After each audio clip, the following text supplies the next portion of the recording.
കാറ്റ് ഒരുവായലഞ്ഞു പൂത്തെന്നലിൽ കൊണ്ടോളം ഒരു പാട്ടിരീടം മറഞ്ഞു കഥകളിൽ തുണയാകുവാൻ വെറുതെയൊരു മൗനം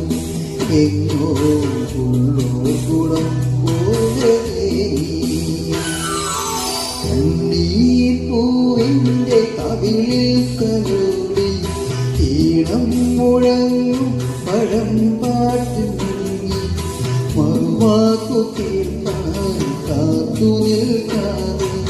ഓർത്തു